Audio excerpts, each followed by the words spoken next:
What's going on, guys? I want to take a second to talk about some of the projects that I'm working on for the upcoming summer here.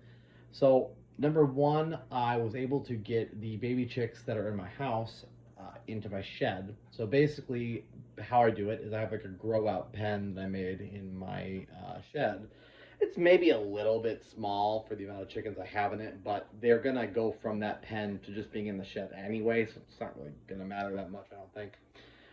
But the reason why that was necessary is because I needed to make room in my laundry room so that I can make room for some baby quail that I'm going to be getting on Friday.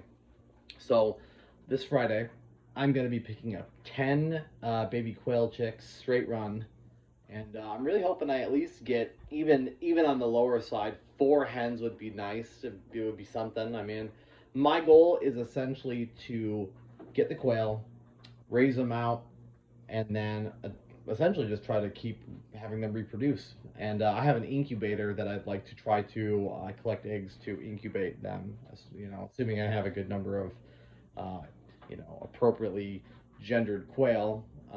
I think it's supposed to be 5 hens per one rooster, I believe is what they say. But I haven't done as much research on that. But I feel like I've heard that said a couple times. The quail don't take very long to grow, so that's kind of nice. I do have a special game bird starter feed for them, but I think what I'm gonna do is feed all of my birds all flock, and then just supplement my hens with calcium.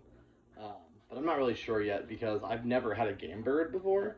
I've only just had the chickens, so I don't really know. And I'm trying to streamline this as much as possible because right now I had to take my hens off the layer feed because there's just so much calcium in it, and Poppy has her babies, over there. So like I have to have chick feed over there. And now I bought some all flock, so I won't have to worry about the calcium causing issues and making the chickens die later from having excessive calcium levels in their body.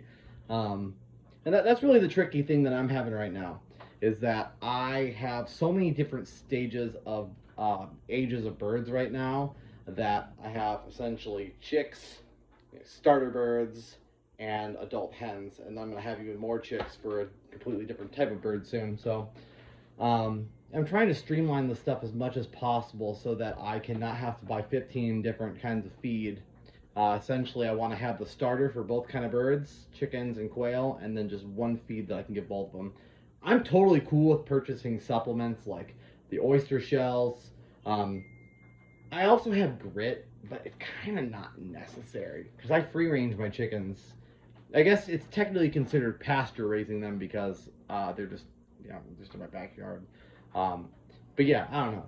So that's my dilemma is that I have all of these different birds that need to eat slightly different things. So I kind of just had to put them all on chick feed and just make sure that the supplements are not as easily available to the baby chicks because I do not want them eating all that calcium. Other than the animals, we just got our garden going, so I mean that's pretty chill. The only thing in our garden that's doing poorly, I would say, are probably the what are they called? The zucchinis. They're kind of an afterthought. They're probably getting maybe just a tad too much sun. Maybe I should throw a shade cloth over it for the afternoon part of the day. But either way, things are looking pretty good. And a lot of things that are happening in the immediate future are related to raising animals. And then the garden stuff is just kind of like maintenance, right? But I'm really hoping that the quail stuff goes good because I want to have at least one animal that I can have that reproduces. Like, ideally, I would have, a rooster and I could make more chickens, right? Well, I can't really sneak a rooster where I live because even though it's not necessarily like a big town or anything, well, I still have immediate neighbors, and unfortunately, they're not going to like that, and I respect it, so I'm not going to do that. But I think I can get away with the quail because the roosters are not quite as loud, and my goal is not necessarily to be keeping more roosters than I need. So I might actually eat the extra roosters, or I might sell them. I'm not really sure yet. I really like the idea of like raising something for meat, but I've never had to butcher an animal. Like dispatch and process and all that. I've had to deal with plenty of raw meat and breaking down stuff in that capacity, I suppose, and cooking said food. But it would be really cool, especially as somebody who likes to cook, to take something like a chicken or a quail, raise it out, and then eat it at some point. For me, I mean, the goal is to give them the best life possible and also be knowledgeable. Know where you get your food from and know what your food has also been consuming because, you're going to be eating that shit too. So you want to make sure that it's not full of a bunch of crap. So if you do it, you can be empowered to make good decisions and, feed your birds things that you want to feed them.